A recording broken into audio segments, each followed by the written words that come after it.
Hello दोस्तों, VRL logistics ने bonus issue का अनाउंस किया है। ये जो बोनस इशू है ये 1:1 के रेशियो में मिल रहा है, यानी कि जितने भी आपके पास शेयर हैं उतने ही नए एडिशनल शेयर आपको मिल जाएंगे, यानी कि नंबर ऑफ शेयर्स 2 टाइम्स हो जाएंगे। बट प्राइस भी इसकी हाफ हो जाएगी, यानी कि आपकी इन्वेस्टमेंट की वैल्यू है वो सेम रहेगी। जो बोनस की इन्होंने रिकॉर्ड डेट दी है वो 14 अगस्त 2025 दी है, यानी कि 14 अगस्त 2025 तक अगर आप इस शेयर को अपने डीमेट अकाउंट में रखते हो तो आप बोनस के लिए एलिजिबल होंगे। ये जो वीआरएल लॉजिस्टिक्स है ये आपकी ट्रांसपोर्टेशन एंड लॉजिस्टिक्स में वर्क करती है। इसकी अगर बिजनेस की बात करें तो इनका गुड्स ट्रांसपोर्टेशन से बिजनेस आता है, कोरियर एंड कार्गो सर्विसेज से आता है और बस ऑपरेशन से आता है। इनका टोटल बिजनेस इंडिया में है। जो इनका गुड्स ट्रांसपोर्टेशन से जो बिजनेस आता है वो 90% है और बस ऑपरेशन से आता है वो 10% है। इस कंपनी के पास अराउंड 6000 व्हीकल्स हैं।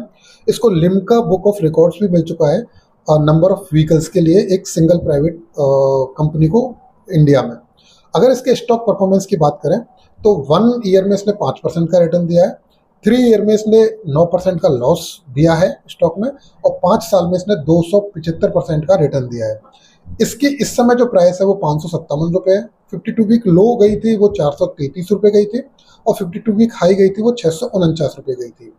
इसका मार्केट कैप है वो 4873 करोड़ है, स्मॉल कैप कंपनी है।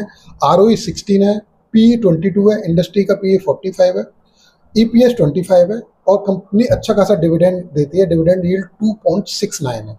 अगर Q1 FY26 की बात करें तो 751 करोड़ का रेवेन्यू किया था। क्वार्टर जो रेवेन्यू में फॉल है वो 7.51% का है और ईयर जो रेवेन्यू में जंप है वो 1.21% का है।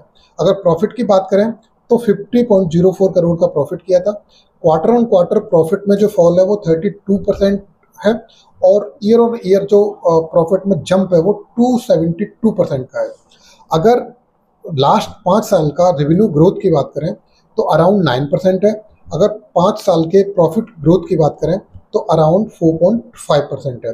अगर शेयर होल्डर पैटर्न की बात करें तो टोटल इस कंपनी के जो शेयर हैं वो 65,729 शेयर हैं, शेयर होल्डर्स हैं, जिसमें से जो प्रोमोटर की हिस्सेदारी है वो 60.24% है, FI की हिस्सेदारी अराउंड 3.98% है और DI की हिस्सेदारी 24.55 है। यानी कि शेयर होल्डर पैटर्न काफ़ी अच्छा है, यानी कि प्रमोटर भी है, FI है, DI भी है। तो आप इस कंपनी को स्टडी कर सकते हो।